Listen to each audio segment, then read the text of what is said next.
Well, hello, friends and neighbors. John, your whiskey neighbor here. Welcome back down to the Nook. It is Sunday, and I'm going to shoot some samples.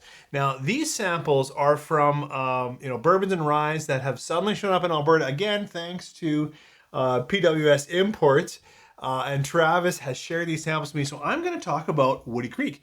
I've got a Woody Creek. I think I've got a wheated bourbon, rye, a regular bourbon, and a cask strength release. So if you have Woody Creek, when you pour some and step along, I have not actually watched anyone walk through this. I know there's been some tasting in the Edmonton area, and I really appreciate the samples, but I know almost nothing. So when we come back, it'll just be an exploration of Woody Creek whiskeys, and what I get, taste, nose, we'll see what happens. Come on back. 3, 4.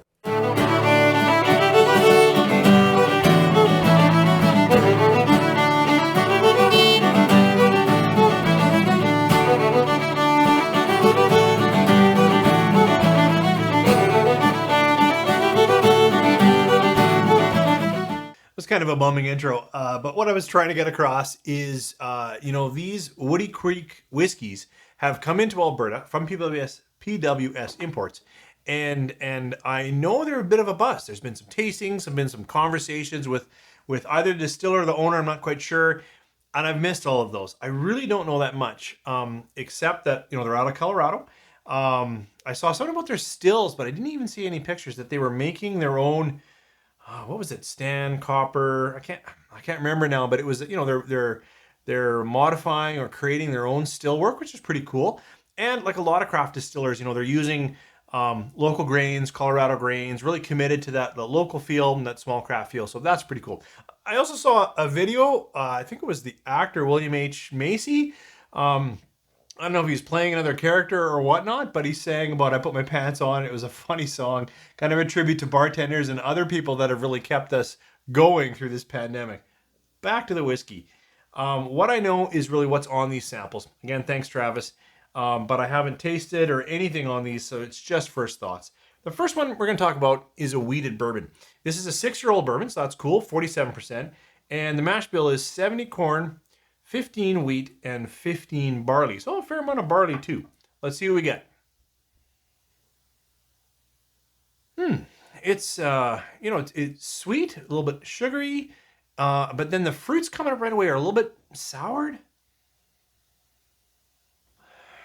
Yeah, I'm struggling to figure out what kind of fruit that is, but a little bit soured. And then there is a little bit of a spicing note. At this point, it's just a little bit of a peppering.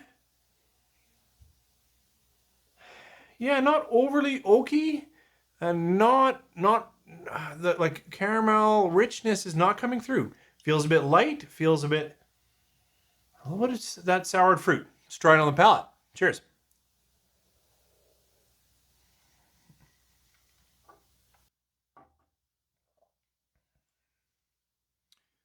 First thoughts.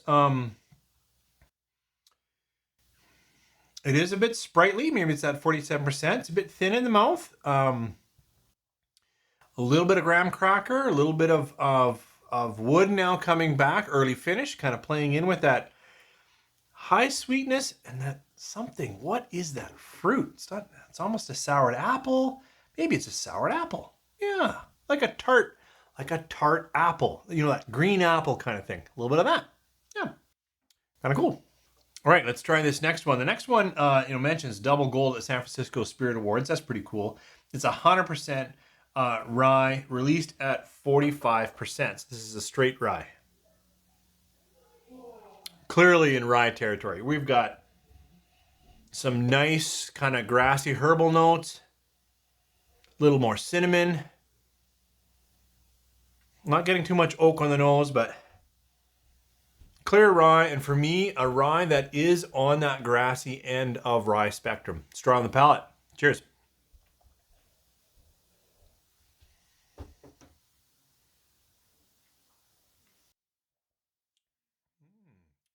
Yep.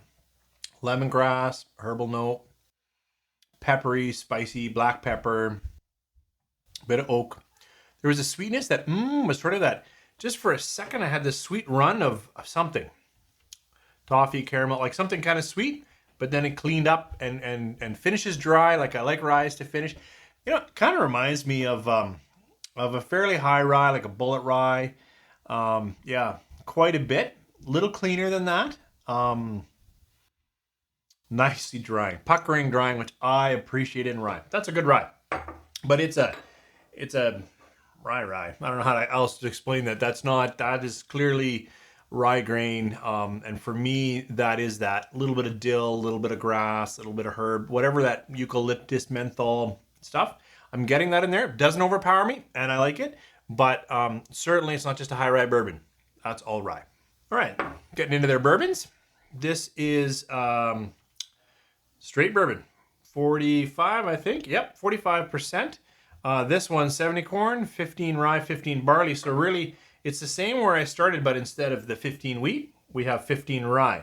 So we'll see. It doesn't say age 6 years, though, but I'm thinking it's probably treated very similar to that first wheat release.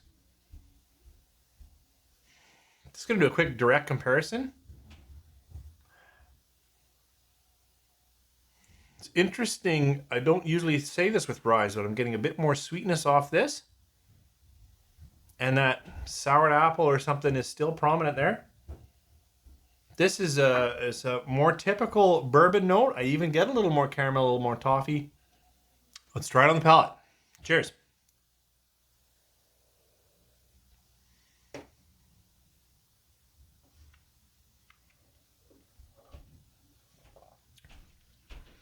Pretty good bourbon. It's got some spicing. It's got some character. There's a little bit of a soapy note that I'm not a huge fan of.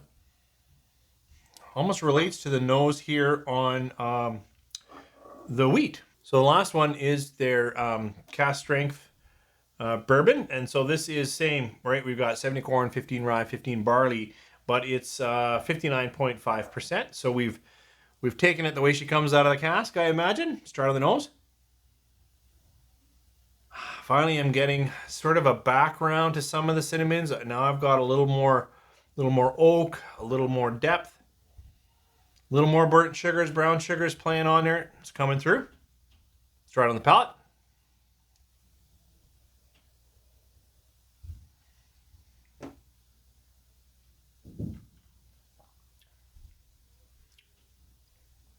That's good. I like that Caskstrength. It is, of course, it's husky, you know, burns you down the throat, fills your palate, but now there are the layers that I was struggling to find, from nice hot cinnamons to deeper brown sugars. Yeah, a little bit of cherry now in there. The fruit is evolved. That Caskstrength is pretty good. So for me, and this just, I walked through it live with you guys. First thoughts. The wheat did remind me a little bit of Bernheim wheat whiskey, but there's something soured in there that could be exactly what you like. A little bit of, like, sometimes that soured whiskey is exactly what people want. Not my favorite here today.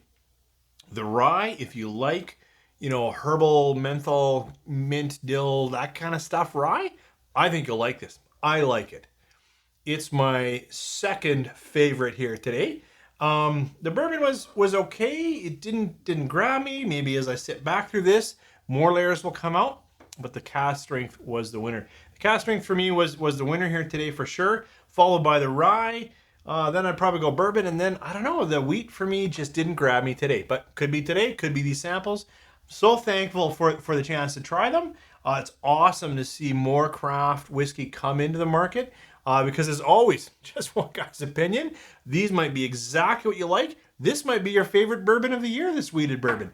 I can't speak for that. I'm just sharing my thoughts. So thanks for joining me. Thanks for coming here this Sunday. I hope you guys have a great week.